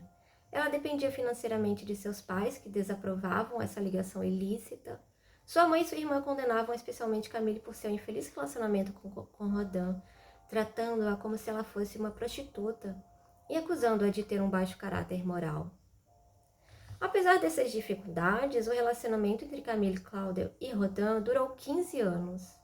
Em 1893, Camille tinha se mudado para outro estúdio e separado seu trabalho e sua moradia de Rodin, mas eles continuavam a se ver e passar as férias juntos, e ela ouvia os conselhos dele. Em 1894, ela escreveu um bilhete dando-lhe parabéns, né, por sua estátua de Balzac. Logo depois disso, Camille parou de se corresponder com Rodin, enquanto seu amor se transformava em ódio. A seu próprio modo, Rodin continuou a amar Camille e a apoiar seu trabalho artístico e se desesperava com a separação e a inimizade crescente dela. Além de ser uma musa para seu irmão e para Rodin, Camille era também uma musa para o compositor Claude Debussy, que adoro, que se apaixonou por ela. Camille era apegada demais a Rodin para retribuir o amor de Debussy. Camille terminou o relacionamento com palavras duras que Debussy lamentou numa carta. Eu choro pelo desaparecimento do sonho deste sonho. Debussy conservou até morrer a escultura dela, a valsa, sobre a lareira de seu estúdio. Entretanto, a vida romântica de Camille tinha terminado aos 30 anos. Ela sentia que sua juventude estava acabada. Mais tarde escreveu o negociante de arte, Eugene Blot, a respeito da perda de sua juventude romântica, descrevendo-a como um épico como Ilíada ou Odisseia. Seria necessário um homem para contá-la. Eu não vou tentar fazê-lo hoje e não quero entristecer você. Eu caí num vazio. Eu vivo num mundo em que é tão curioso, tão estranho. Este é o pesadelo dentro do sonho que era a minha vida. Quando Camille Claudel deixou Rodin pela primeira vez, ela vivia em seu estúdio no Boulevard d'Italie e decidiu romper com o estilo artístico de Rodin. Queria que sua arte expressasse o mundo comum, as pessoas que ela via passando, as cenas diárias nas ruas, como as suas esculturas, as fofoqueiras e a velha cantora cega. Ela fazia esboços, tomava notas e tentava capturar estados de espíritos e as roupas de suas figuras. Também pintou muitos retratos. Ela trabalhava intensamente, evitava a vida social e recusava os convites de Rodin para festas. Nessa época, Camille estava vivendo quase na pobreza. Seu estúdio tinha a reputação de ser uma bagunça e ela tinha se transformado numa reclusa. Mendigava dinheiro para pagar seu aluguel e os caros materiais com que esculpia. Acumulava dívidas por causa do mármore italiano de que precisava e era perseguida pelos credores. Seu pai e seu irmão lhe davam dinheiro às escondidas de sua mãe e de sua irmã. Sua escultura era exibida, os críticos escreviam sobre seu trabalho e os colecionadores estavam interessados em sua arte. Mas ela se recusava a comercializar sua arte, como sentia que Rodin estava fazendo. Em vez disso, continuava a experimentar novos caminhos. Comparava-se a Cinderela, condenada a ficar nas cinzas do borralho, sem a esperança de ver a fada madrinha, ou o príncipe encantado chegarem para transformar meus trapos em roupas de moda. Desprezava Rodin ao vê-lo glorioso em todo o seu sucesso e sua fama. Suas finanças pioraram, e ela se mudou para um apartamento menor e sombrio na ilha de São Luís, onde ela ficou até 1913. A bela Camille de antigamente ficou desleixada e engordou. Ela bebia e pareceu muito mais velha do que era. Apesar de seu estilo único, a maior parte dos críticos e do mundo da arte ainda considerava apenas a aluna de Rodin. Uma bofetada no rosto de Camille que intencionalmente se diferenciava dele. Meu Deus, né? Mas seu ressentimento não se dirigia aos críticos. Em vez disso, ela suspeitava que Rodin estava por trás dessa conspiração. E em sua mente, ele se transformou em seu perseguidor. Começou a acreditar que ele estava roubando suas ideias, contratando pessoas para estragar o seu trabalho e até mesmo influenciando e corrompendo as mentes de seus trabalhadores, seus modelos, seus fundidores e seus amigos. Suspeitou também que Rodin usava a família dela para persegui-la. Suas suspeitas podem ter sido uma metáfora psicológica para o modo como ela tinha dado a Rodin sua criatividade e seu próprio gênio. O amor pode se transformar em ódio quando uma pessoa está tão ligada a outra que não pode se separar e ser ela mesma. Uma parte de Camille, a parte que era uma artista bem-sucedida, estava pegada ao amante não disponível, Rodin. Ao abandonar Rodin, Camille tentou separar-se externamente, mas não conseguiu se separar internamente dele. O mais provável é que muitos elementos tenham se combinado para provocar o dilema dela. Ciúmes, pobreza, a adicção ao álcool, o abuso de sua mãe, sua posição de vítima na sociedade e a falta do reconhecimento que lhe era devido. Para separar-se dele, ela deixou que o ódio substituísse o amor. Embora criasse peças originais e únicas, Camille permaneceu na ilusão de que Rodin estava roubando suas ideias e até mesmo suas esculturas, uma a uma. Acusou um amigo de Rodin de ter invadido seu estúdio e roubado a figura esculpida de uma mulher em amarelo que ela mantinha ali. Outra vez disse que uma faxineira tinha colocado um narcótico em seu café para fazê-la dormir e roubar uma peça chamada A Mulher com a Cruz. Camille recusou ofertas de exposições em Praga e em outros lugares, temendo que seu trabalho fosse colocado perto do trabalho de Rodin e que ele recebesse o crédito, Logo, a obsessão de que seus trabalhos estavam sendo copiados e que Rodin estava perseguindo por toda parte começou a drenar sua energia criativa. A condição de Camille se deteriorou a partir de 1905. Ela não conseguia mais lembrar quais os trabalhos que tinha feito com Rodin e o acusou de ter ordenado a duas de suas modelos que invadissem a sua casa e a matassem. Começou a destruir a maior parte do que tinha criado. Seu estúdio estava cheio de escombros das esculturas quebradas que ela ordenou que fossem enterradas. Durante este período, segundo uma carta de um dos poucos amigos que lhe restaram, Camille estava bebendo muito e convidando muitos estranhos para passar a noite e beber em sua casa. Camille revelou numa carta algumas das razões por que tinha mutilado seus trabalhos. Ela não podia tolerar os desapontamentos e as frustrações e destruía suas próprias criações por vingança. Depois da morte de um amigo, ela escreveu à esposa dele. Quando eu recebi o seu aviso, fiquei com tanta raiva que peguei todos os meus modelos de cera e os joguei no fogo. Eles fizeram uma chama enorme e eu aqueci meus pés na luz do fogo. É isso que eu faço quando me acontece algo desagradável. Pego meu martelo e bato numa figura. A morte de Henry me custou muito mais do que 10.000 francos. A grande estátua seguiu rapidamente o destino de suas irmãzinhas de cera, pois a morte de Henry foi seguida, alguns dias depois, por mais notícias ruins. Sem nenhum aviso, eles pararam de me mandar dinheiro. Eu me encontrei de um dia para o outro sem nenhum recurso. Foi o bando de Rodin que trabalhou na mente de minha mãe para obter este resultado. E muitas outras execuções aconteceram logo depois. Uma pilha de lixo de gesso está se acumulando no meio do meu estúdio. É um verdadeiro sacrifício humano. Que triste.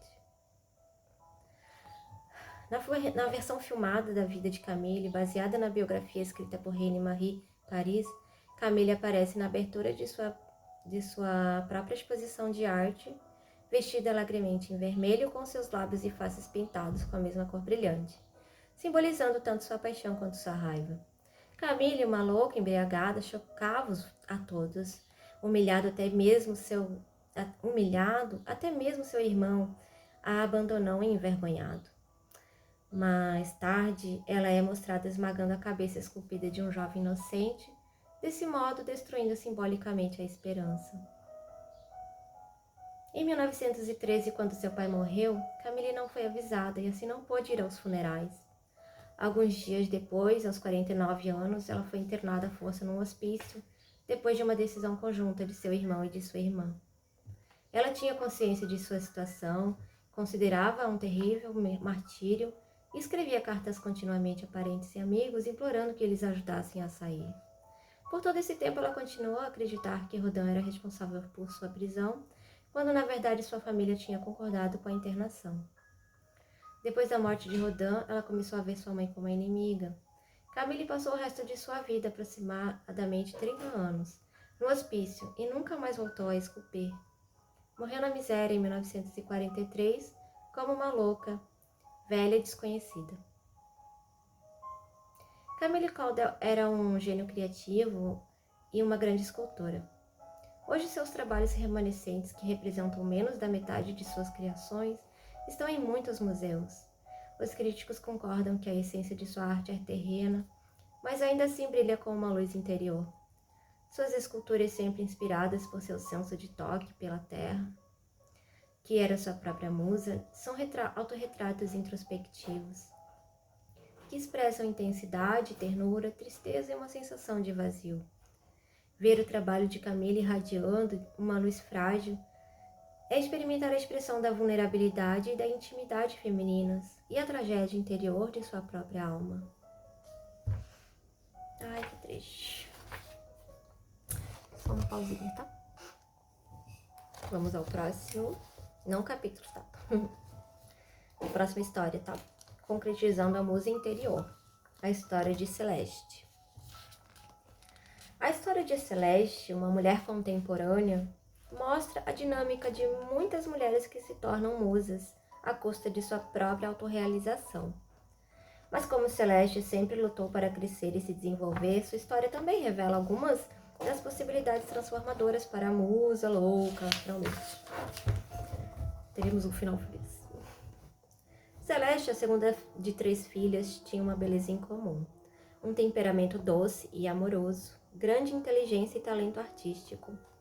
Paradoxalmente, ela era ao mesmo tempo agradável e rebelde.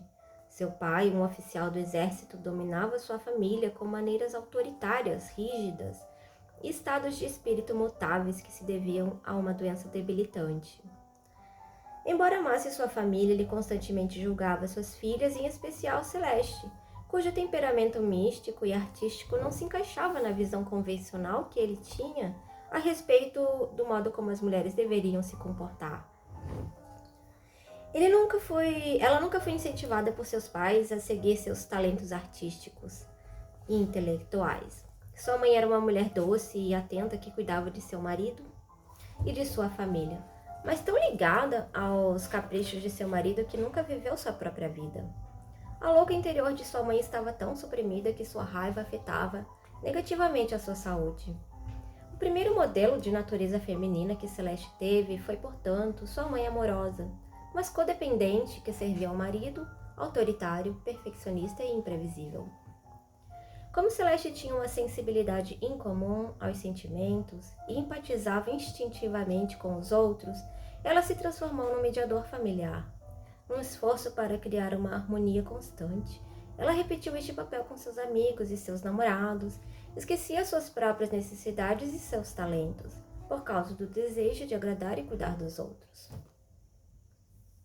O cabelo tá meio zoado, né? Celeste tinha boas notas, mas passou sem rumo pelo 2º grau. Sua beleza lhe trouxe muitos admiradores, mas ela sempre escolhia namorados simpáticos e interessantes que bebiam e usavam drogas. Nos últimos anos do 2º grau, Celeste rebelou-se contra seu pai e continuou tentando agradar a seus namorados. Como resultado, passou esses anos bebendo, usando drogas e fazendo muitas viagens com LSD. Mais tarde, considerou que este comportamento destrutivo tinha sido uma primeira manifestação da louca interior, que tentava expressar sua raiva interna, mas que só conseguiu fazê-lo de modo autodestrutivo. Felizmente, sobreviveu a este período. Terminou o 2º grau e foi para a faculdade. Cursou a faculdade de teatro. Ela ainda não tinha se situado e obteve notas medíocres. Na universidade sentia-se alienada e anônima. Nesta época, ela estava buscando conscientemente o significado e o propósito da vida, enquanto seus colegas estudantes queriam brincar e se divertir. Depois de ter sobrevivido ao seu perigoso flerte com as drogas, os interesses de seus colegas em irmandades e futebol lhe pareciam superficiais, mas ela não conseguia encontrar seu próprio caminho no labirinto impessoal acadêmico. Deprimida, abandonou a escola e foi trabalhar como garçonete. No 2º grau, Celeste tinha sido inspirada por uma professora que lhe apresentou a psicologia junguiana. A abordagem simbólica de Jung na compreensão do significado da existência humana tinha ecoado em seu temperamento intuitivo. Seu encontro com essa professora e com o trabalho de Jung realmente a ajudou a superar o cenário de drogas. Quando Celeste abandonou a escola, fez contato com a professora e recomeçou a ler Jung. As 2 mulheres tornaram-se amigas íntimas, e Celeste transformou-se na jovem musa devotada à sua professora mais velha, que substituiu a autoridade de seu pai. Embora houvesse muitos aspectos positivos nesta amizade criativa para Celeste, finalmente ela se sentiu dominada e julgada pela mulher mais velha. Novamente estava agradando a outra pessoa e sabia que estava sob o poder de sua amiga. Fora de contato com sua raiva interna, diante de sua própria passividade, Celeste começou a projetar a negatividade da louca sobre sua amiga. Mais ou menos nessa época iniciou uma análise junguiana e aprendeu algo a respeito da psicodinâmica, por trás de sua tendência de ser a menina eterna. A encantadora Puella, que podia dançar com belas possibilidades, mas que apresentava dificuldade para escolher um caminho em que se concentrar e concretizar seu potencial.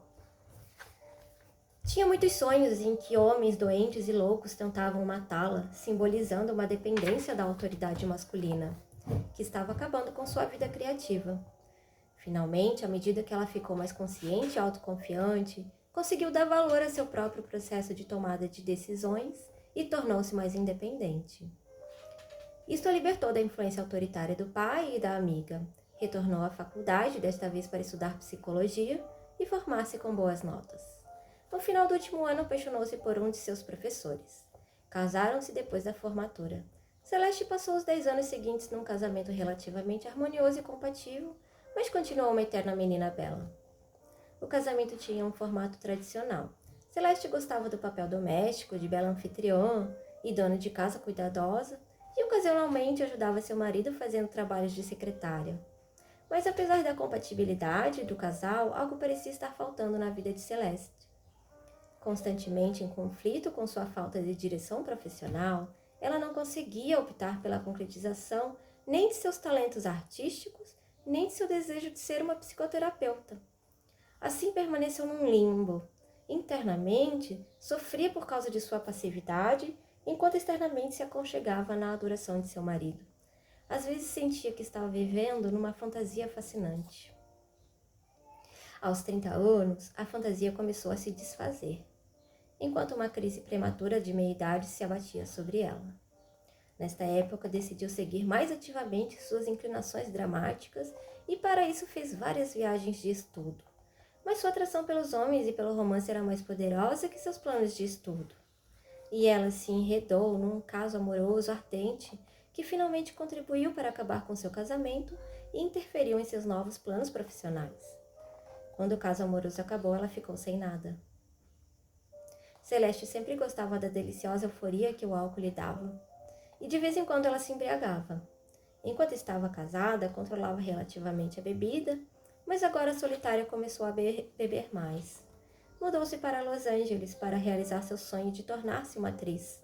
Conseguiu um emprego e foi estudar teatro.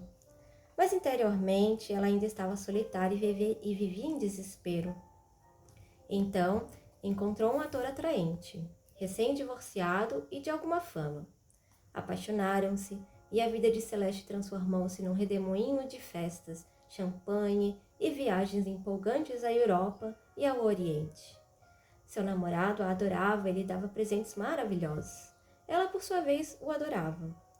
Os dois beberam, jantaram e dançaram no topo do mundo e finalmente decidiram viver juntos e ficaram noivos. Celeste abandonou seus planos de se tornar uma atriz. Ela se tinha transformado mais uma vez na figura da fantasia de um homem, a bela princesa, que inspirava e alimentava a criatividade de seu amado. Logo, o aspecto prático da vida desceu sobre ela, e também as consequências do abuso da bebida. Suas ressacas ficaram cada vez piores, com mais frequência, e os incidentes humilhantes em situações sociais tornaram-se mais assíduos. As fantasias de suicídio aumentavam na mesma proporção que as bebedeiras. Uma vez, quase se atirou numa longa escada rolante que levava ao metrô, depois de um monólogo furioso e embriagado, com raiva de seu noivo e com medo de que ele não a amasse mais. A louca estava emergindo das profundezas para vingar-se. Na vida cotidiana, Celeste começou a se sentir como um pássaro engaiolado, revivendo a vida de sua mãe, que sempre concordava com seu pai. Não importava quanto Celeste tentasse agradar o seu namorado, ela nunca sentia que tivesse sido suficiente. Óbvio. Ficou tão obcecada em agradá-lo que ele também começou a se sentir aprisionado. Ele se defendeu, tornando-se tão crítico quanto o pai de Celeste tinha sido. O casal ficou preso na guerra psicológica entre a louca e o juiz. No início, Celeste culpava seu namorado pela depressão que sentia e por sua dependência, mas intimamente estava furiosa com sua própria fraqueza. Seus impulsos suicidas vinham de seu desejo de matar sua própria dependência e a traição de si mesma. Notou que sua opinião não contava em seu relacionamento e que seu namorado estava usando sua beleza para suas próprias necessidades de poder e enaltecimento de seu ego. Em seu primeiro casamento, alguns destes sentimentos também tinham aparecido, embora ela tivesse tentado afastá-los de sua mente.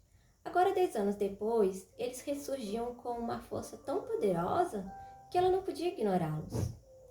Percebeu que tinha aprisionado a si mesma ao basear tanto sua vida em outra pessoa que ela havia perdido seu próprio centro. Estava enfurecida com seu carcereiro. Sabia que destruindo a si mesma iria feri-lo, mas ela também desejava viver. Bom, né? A situação de Celeste ficou intolerável. Temia se transformar numa mulher sem teto. O que acontecia quando sua beleza se acabasse na velhice? O que aconteceria quando como ela se sustentaria se ficasse sozinha? Pois é, passou a beber ainda mais. Então, leu alguns livros sobre adicção, viu que era adicta não só ao álcool, mas à codependência. Na verdade, essas duas adicções estavam interagindo num círculo vicioso em sua vida. Por um longo tempo, lutou com a percepção e a aceitação de suas próprias adicções. Como podia acontecer que o belo cisne branco, num de seus balés favoritos, O Lago dos Cisnes, fosse também o cisne negro destrutivamente encantador? Como a musa podia ser uma alcoólica?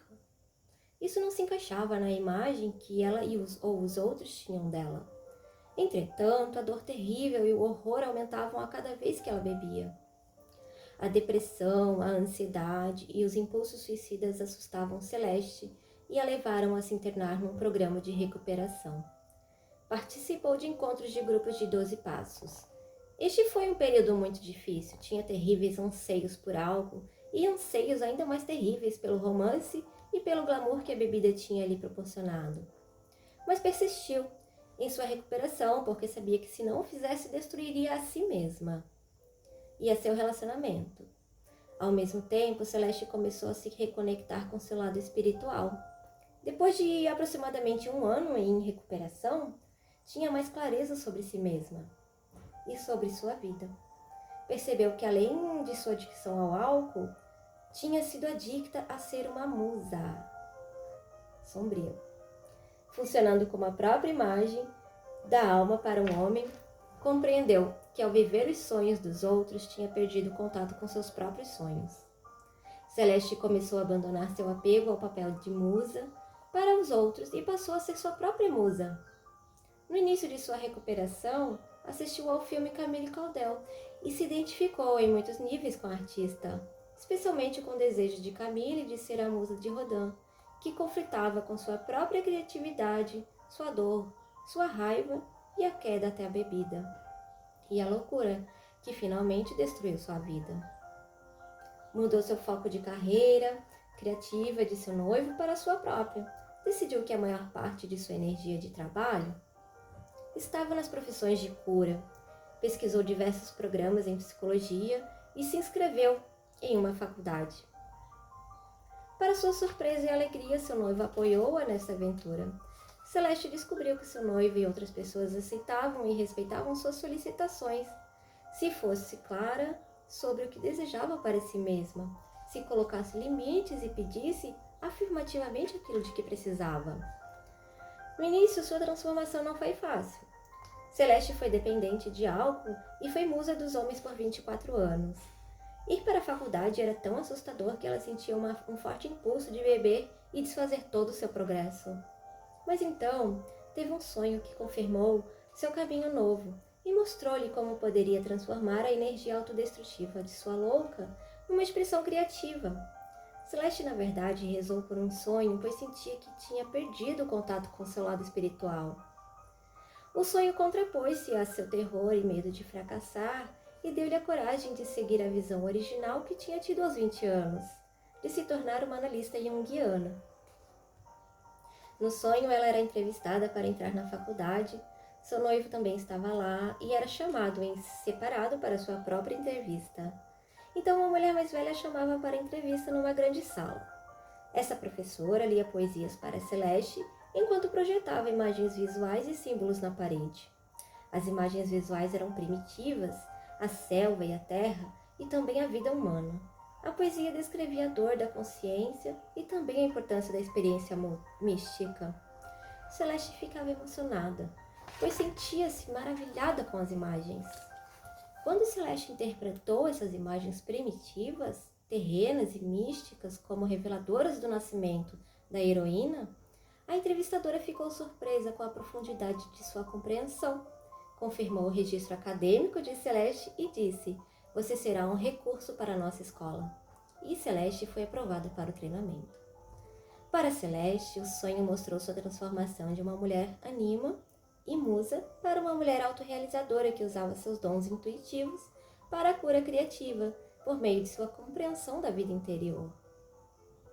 O temperamento místico nato de Celeste, que tinha sido tão criticado por seu pai, e até mesmo considerado um sinal de fraqueza, foi reafirmado pela mulher do sonho. Durante anos, o lado visionário de Celeste, seu anseio pela espiritualidade, tinha sido seu recurso mais valioso, embora suas visões tivessem sido frequentemente menosprezadas pelos outros e suplantadas por sua própria adoração romântica aos homens. A bebida levou suas fantasias e visões ao ponto da loucura. Agora Celeste era capaz de perceber que tinha usado mal a energia da louca, bebendo e concentrando-se em atrair a adoração dos homens e assim negligenciando sua própria inspiração criativa. Neste sonho, que representa o doloroso nascimento e o amadurecimento da consciência, ela era a heroína criativa, não os homens a quem ela normalmente dava este papel. A mentora mais velha era um lado transformado e mais sábio de Celeste, e a iniciativa no reconhecimento e na apreciação de sua própria criatividade. Celeste ficou imaginando se esta mulher iniciadora de cabelos escuros seria uma forma positiva de sua própria louca interior. Celeste sempre teve medo da louca em si mesma e também temia essa energia nos outros. Algumas vezes cuidava dos outros e era mais agradável do que o necessário, porque temia as consequências de rejeitá-los ou de colocar limite a eles. Agora percebia que atravessar o medo fazia parte da transformação da louca. Precisou integrar a energia da louca para sentir o poder e a autoridade de seu lado feminino sombrio, que possuía a energia que ela poderia usar em seu futuro trabalho, nas profissões de cura e em suas realizações artísticas. Celeste agora tinha coragem de invocar a musa para sua própria vida criativa. Vamos a outro tópico, chamado Transformando a Musa. Gente, estamos no fim do capítulo, logo eu tenho um compromisso, então vou finalizá-lo e aí depois faço um novo vídeo, tá? Com o 5º capítulo. Bom, vamos lá. Transformando a musa. Como uma mulher presa no papel da musa pode transformar-se em dona de si mesma, especialmente quando os ganhos secundários da musa são tão atraentes, o romance, a adoração e o glamour? Como? Como ela pode crescer além de uma cultura que glorifica a beleza e a juventude? E agora? Uma vez que uma mulher tenha experimentado a emoção de criar com base em seu próprio centro, não obstante todo o trabalho envolvido nisto, ela não vai querer ser apenas uma musa para ninguém. Ela começa a se dar conta da característica artificial inerente na adoração da mera beleza e do charme. Viver segundo a idealização dos outros suga a vida e a inspiração de uma mulher. As idealizações drenam o sangue de suas belas vítimas como vampiros. Alma Mahler sentiu isto muitas vezes em sua vida. Ela se ressentia por ter se transformado num objeto para seus vários maridos. E para seus outros pretendentes também, e namorados. Mais de uma vez, sentiu a necessidade de fazer uma escolha e se comprometer com sua própria vida. Mas seu poder sobre tantos homens criativos a arrastava para longe de sua luta para ser ela mesma. Talvez porque esse fosse o único poder que ela conhecesse como mulher numa cultura patriarcal. Presa nesta ambivalência, pôs-se em guarda contra seus próprios desejos e se perdeu de si mesma. A musa que iniciou o processo de mudança sabe como é ser ela mesma em vez de ser o objeto da fantasia de outra pessoa. Inicialmente, a experiência pode ser emocionante e eufórica. A atenção traz um sentimento alto. Mas, como em qualquer adicção, algum dia existe uma queda. Conforme envelhece, a musa sente que sua beleza diminui. Ela não pode mais viver na gratuidade do encanto e da juventude e percebe que os olhares masculinos dirigem-se a outro lugar e só passam por ela.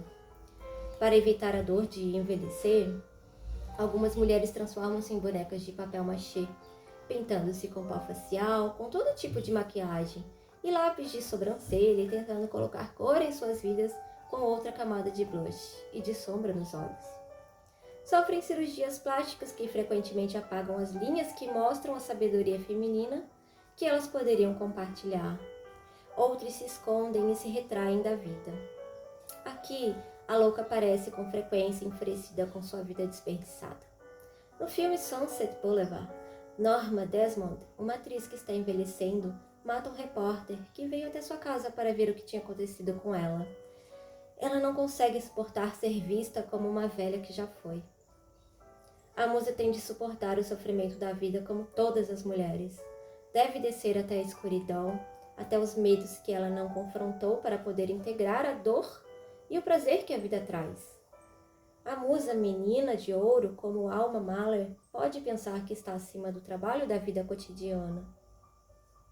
Ao passar pelo sofrimento inevitável, provavelmente cairá no ressentimento que provoca uma vida amargurada, prendendo-a, afinal, ao aspecto destrutivo da louca. Por outro lado, a musa sombria como Camille Claudel tem maior probabilidade de romantizar a escuridão e de atuar o papel de heroína trágica. Ao permanecer como a musa trágica, ela também se torna vítima da louca. O aspecto destrutivo da louca toma conta. Quando a dor e o sofrimento não são reconhecidos nem encarados conscientemente. Celeste encarou sua escuridão e reconheceu a dor e a angústia de sua adicção e de sua vida não vivida. Precisava trabalhar para sair de seu beco sem saída. Ousou comprometer-se voluntariamente com o trabalho duro. Assumiu responsabilidade por si mesma e começou a fazer diferença no mundo. É possível ser uma musa de um modo saudável se a mulher não se deixar levar pelo desejo da adoração. Por exemplo, a escritora Lou Andreas Salome foi uma musa para o filósofo Nietzsche e para o poeta Rilke, e também para muitos outros. Mas ela insistia em ser também uma mulher criativa por direito próprio. Usou a energia da louca quando disse a Rilke que a idolatrava para seguir seu próprio caminho. Sabia que ambos precisavam seguir seus próprios chamados criativos. Abandonando conscientemente os papéis de musa e de amante, continuou sua amiga, criando suas próprias obras e escrevendo muitos livros. Anais Nin é outro exemplo de uma musa que criava a seu próprio modo. Permaneceu fiel à sua própria visão e criava a partir de seu próprio centro de sensação e intuição. Escreveu vários romances e trouxe popularidade à forma de diário. Outras mulheres são capazes de usar seu aspecto de musa para acolher a criatividade dos outros sem abandonar a si mesmas. Por exemplo, a Gertrude Stein realizava reuniões na Europa que ajudaram a inspirar novos escritores, como Ernest Hemingway, mas ela seguia seu caminho e nunca parou de escrever, desenvolvendo até mesmo um novo gênero literário. A musa pode transformar a si mesma ao integrar a escuridão da louca, voltando-se para sua própria beleza interior. Sua força está num relacionamento criativo com a alma que não deve ser usado distorcidamente. Se ela abandonar os ideais românticos que a mantêm presa, ela pode recusar-se a abandonar sua humanidade e pode sacrificar a validação falsa que recebeu ao ser idolatrada.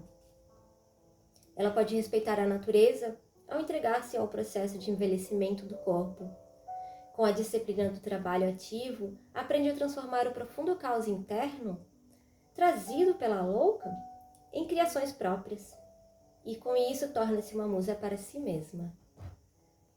Podemos não ser extremamente tão belas e encantadoras como Alma Mahler, nem tão talentosas quanto Camille Claudel, mas internamente todas nós temos nosso próprio e único mistério. O poder de fascinar e inspirar os outros pode ser usado criativamente. Ele só é destrutivo quando contrai nossas almas. No fim das contas, devemos usar nossa energia de musa para criar e fazer do mundo um lugar mais belo. Podemos ser musas para a Terra. E chegamos ao fim deste capítulo maravilhoso, incrível, fodástico. Nos vemos no próximo. Obrigada por ter ouvido, me acompanhado. Espero que tenha gostado. No próximo vídeo eu trago a amante rejeitado, capítulo 5. Bye, bye!